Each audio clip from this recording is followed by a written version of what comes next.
26 साल की महिला ने रिश्ते किए दागदार, नकदी जेवर लेकर मामा संग फरार, पति को मेरठ जैसा कांड दोहराने की धमकी। यूपी के कई जिलों से आए दिन महिलाओं के प्रेमियों के साथ भागने की खबरें लगातार आ रही। इसी कड़ी में एक और घटना अमरोहा से सामने आई। एक 26 साल की विवाहिता नकदी और लाखों के जेवर लेकर अपने मामा संग फरार हो गई। आरोप है कि विवाहिता ने पति को धमकी भी दी थी, अगर उसने मामा से बात करने से रोका तो उसके साथ मेरठ जैसा कांड होगा। मामा भांजी के रिश्तों को दागदार करने वाली इस घटना ने क्षेत्र में हड़कंप मचा दिया है। काफी समय भांजी के घर रह रहा था मामा। दरअसल चंचल अपने पति योगेश शर्मा के साथ 8 अप्रैल को गजरौला मेले में गई थी। इसी दौरान वो अपने मामा के साथ लापता हो गई। मामा अजय हरिद्वार के लक्सर का रहने वाला है और लंबे समय से चंचल के घर पर रह रहा था।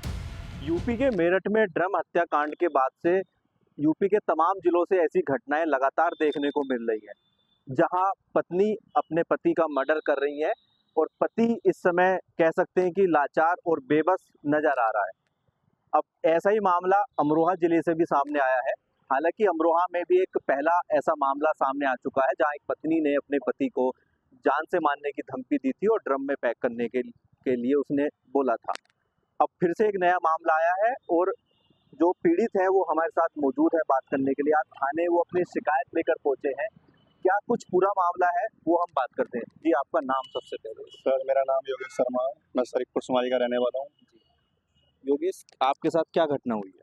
सर, मेरी 17 मार्च को शादी हुई थी और हम जो उसके बाद यहाँ गजरौला में ललिता माता जी का मंदिर लगता है, तो हम जो अपनी पत्नी के साथ और घर वालों के साथ प्रसाद चढ़ाने आए थे और उसी बीच में जो हमारे ससुराल पक्ष के थे वो भी वहाँ पे आए हुए थे, परंतु उसी बीच से हमारी पत्नी जो है अपने मामा श्री के साथ गायब हो गई थी, परंतु वो आज तक भी नहीं मिली है। और बीच में उन्होंने पहले जब जाने से पहले धमकी भी दी थी कि हम जो जिस प्रकार मेरठ में घटना हुई थी उसी के प्रति आपके साथ भी हम जो आपको काटने के बाद सूटकेस में पैक कर दिया जाएगा।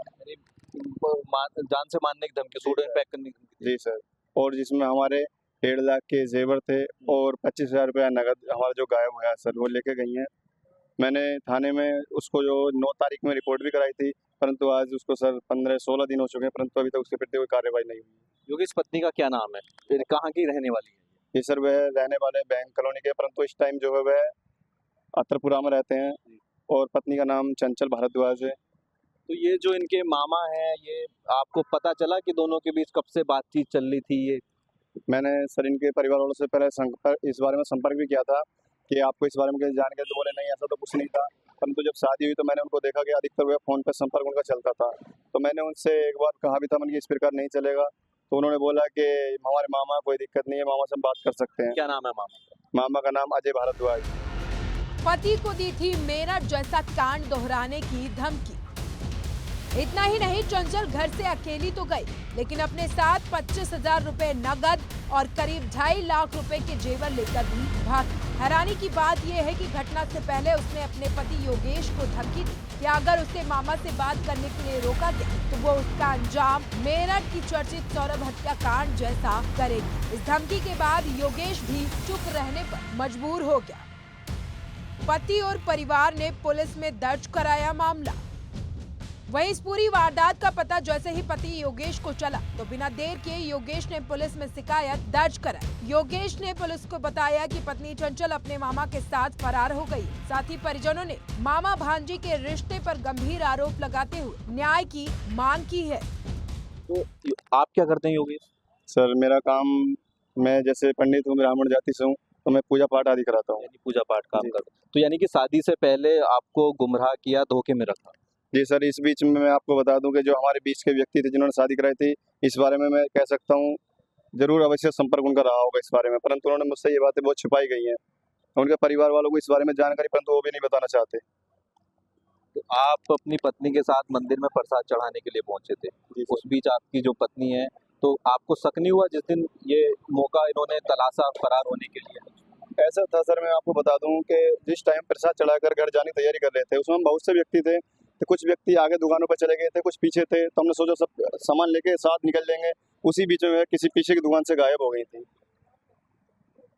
पुलिस में आपने कंप्लेन की? जी सर, मैंने पुलिस में कंप्लेन की थी, परंतु उसको आज कंप्लेन किए हुए 15 दिन हो चुके हैं, परंतु अभी तक उसके प्रति कोई कार्रवाई नहीं हुई है सर। और जो लड़की पक्ष के लोग हैं वो क्या कह रहे हैं आपके? वो कहते हैं कि पहले लड़की को बरामद करो, उसके बाद में कोई कार्रवाई की जाएगी। बोले आप ही इसके प्रति जो भी खर्चा करना आप करो, हम कुछ नहीं करेंगे। लड़की को आपने मतलब अपने घरवाले को ढूंढने का प्रयास किया, कहीं लोकेशन या कुछ ऐसा? जी सर, मैंने कई बार ट्राई किया, परंतु इस प्रकार मुझे कोई इसके प्रति जानकारी हासिल नहीं हो सकी। अच्छा योगेश, ये जो मामा हैं इनके ये क्या काम करते हैं? सर मामा जो है ये जुबिलैंड फैक्ट्री यहाँ पे काम करते थे। वहाँ पे इसके प्रति जो जानकारी मिली थी, क्योंकि एक हमारे मौसी के लड़का वो भी उनके साथ ही काम करता, वो एक ही ठेकेदार के अंडर में काम करते थे, तो उन्होंने बताया कि वो भी काफ़ी दिन से अजय जो थे इसी कंपनी में काम करते हैं। अब आप क्या न्याय की उम्मीद कर रहे हैं? सर मैं यही चाहता हूँ कि एक बार वो आए सामने और जो भी उनके प्रति उनके मन में भाव है वो हम पे प्रकट करें, क्योंकि आगे आने वाले समय में और व्यक्तियों को भी इससे सलाह मिल सके। तो बिल्कुल देखिए, ये योगेश हैं जिनकी जो पत्नी है वो अपने मामा के साथ फरार हो गई है और आज कंप्लेन के लिए ये फिर से थाने पहुंचे थे। 15 दिन पहले इन्होंने थाने में एप्लीकेशन दी थी, मगर इनका कहना है कि जो सुनवाई है वो पुलिस के द्वारा नहीं की गई है। ऐसे में ये न्याय की उम्मीद रख रहे हैं और अपनी पत्नी तक ये मैसेज ये देना चाह रहे हैं कि जहाँ भी हैं वो वापस आ जाएं। एक बार फिर से बैठकर जो रिश्ते हैं कहीं ना कहीं उनको सुधारा जा सकता है, पुनः उस पर विचार किया जा सकता है। और साफ तौर से जो और पति हैं उनके लिए भी जो संदेश है उनके द्वारा यहाँ पर दिया गया है। अरुण चाहल, इंडिया न्यूज़ कंपनी। रिश्तों की पवित्रता पर उठे सवाल। इस मामले ने समाज में रिश्तों की पवित्रता पर एक बार फिर से सवाल खड़े कर दिए हैं। पुलिस ने शिकायत के आधार पर जांच शुरू कर दी। वहीं इस घटना के बाद से शादीशुदा व्यक्तियों के बीच दहशत का माहौल बना हुआ है। न केवल अमरोहा बल्कि यूपी के अन्य जिलों में भी ऐसी घटनाएं लगातार सामने आई, जहां रिश्तों की मर्यादा को तोड़कर महिलाएं अपने प्रेमी या करीबी रिश्तेदारों के साथ भाग रही हैं। इसके बाद परिवार के लोगों को शर्मसार होना पड़ रहा है। Bureau report, India news, Uttar Pradesh, Uttarakhand.